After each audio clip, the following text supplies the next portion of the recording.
तांत्रिक और भूतों का गलत खेल। भारत के गांवों और जंगलों में तंत्र मंत्र और अघोर साधना की कहानियां प्राचीन काल से प्रचलित हैं। कई तांत्रिक अपनी शक्तियों का उपयोग लोगों की भलाई के लिए करते हैं तो कुछ इसका दुरुपयोग भी करते हैं। यह कहानी एक ऐसे ही तांत्रिक की है जो अपनी अलौकिक शक्तियों का इस्तेमाल भूतों से गलत काम करवाने के लिए करता था। उसकी कहानी रहस्य, भय और उसके अंजाम को संदेश देती है। गंगा किनारे स्थित एक छोटे से गांव में भैरवनाथ नाम का एक तांत्रिक रहता था। वह अपने तंत्र मंत्र और सिद्धियों के लिए मशहूर था। गांव के लोग उससे डरते थे और उसकी सेवा में हमेशा तत्पर रहते थे। लेकिन लोगों को यह नहीं पता था कि भैरवनाथ अपनी शक्तियों का दुरुपयोग भी करता था। भैरवनाथ ने कई सालों तक अघोर साधना की थी। उसने शमशान घाट पर अनगिनत अनुष्ठान किए थे और कई आत्माओं को वश में कर लिया था।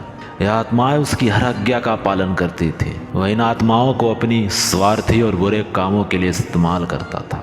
भैरवनाथ का मुख्य काम लोगों को डरा कर पैसे ऐंठना था। गांव में जो लोग उसके खिलाफ जाने की कोशिश करते थे वह उन पर भूतों से हमला करवाता था। गांव के रामलाल नाम के किसान ने एक बार भैरवनाथ से उधार लिया था। जब वह समय पर पैसे नहीं लौटा पाया तो भैरवनाथ ने उसके घर पर अपने भूतों को भेज दिया। रात के समय रामलाल के घरों में अजीब घटनाएं होने लगी। खिड़कियां अपने आप खुलने और बंद होने लगी और किसी अदृश्य शक्ति ने रामलाल के बच्चों को डराना शुरू कर दिया। रामलाल मजबूर होकर तांत्रिक के पास गया और 2 गुना पैसे चुका दिया। एक बार गांव के सरपंच ने भैरवनाथ के तंत्र मंत्र को नकली कह दिया। इससे गुस्साए भैरवनाथ ने सरपंच को सबक सिखाने का निश्चय किया। रात को उसने अपने वश में किए भूतों को सरपंच के घर भेजा। भूतों ने सरपंच के खेतों में आग लगा दी और उसने पशुओं को नुकसान पहुंचाया। गांव वालों ने जब यह देखा तो सबने डरकर भैरवनाथ की पूजा कर दी। भैरवनाथ की शक्तियों को और बढ़ाने के लिए उसे नई आत्माओं की जरूरत थी। वह अक्सर शमशान घाट जाकर तंत्र मंत्र के माध्यम से आत्माओं को बुलाता और उन्हें अपने वश में करता था। गांव में रश्मि नाम की एक महिला रहती थी जिसकी रहस्यमयी तरीके से मौत हो गई थी। लोग कहते थे कि भैरवनाथ ने ही उसे मारकर उसकी आत्मा को वश में कर लिया था। रश्मि की आत्मा बहुत ही शक्तिशाली थी। वह भैरवनाथ की हर बात को मानती थी, लेकिन उसे अपनी मृत्यु का बदला लेना था। वह सही समय का इंतजार कर रही थी। गांव के लोग अब भैरवनाथ के अत्याचारों से तंग आ चुके थे, लेकिन वे कुछ भी करने में असमर्थ थे क्योंकि उन्हें भैरवनाथ की शक्तियों और भूतों का डर था। एक दिन गांव में अर्जुन नाम का एक विद्वान आया। उसने गांव वालों से उनकी परेशानियों के बारे में पूछा।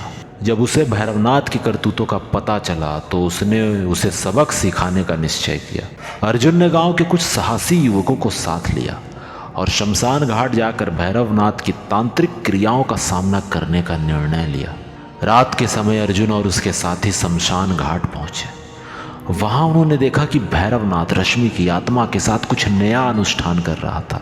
अर्जुन ने अपनी विद्या और मंत्रों के माध्यम से भैरवनाथ को रोकने की कोशिश की। अर्जुन ने रश्मि की आत्मा से बात की और उसे उसकी मौत का सच याद दिलाया। रश्मि की आत्मा को एहसास हुआ कि भैरवनाथ उसका शोषण कर रहा था। उसने भैरवनाथ पर हमला कर दिया। रश्मि की आत्मा ने भैरवनाथ की शक्तियों को नष्ट कर दिया और उसकी आत्मा को उसी शमशान में बांध दिया।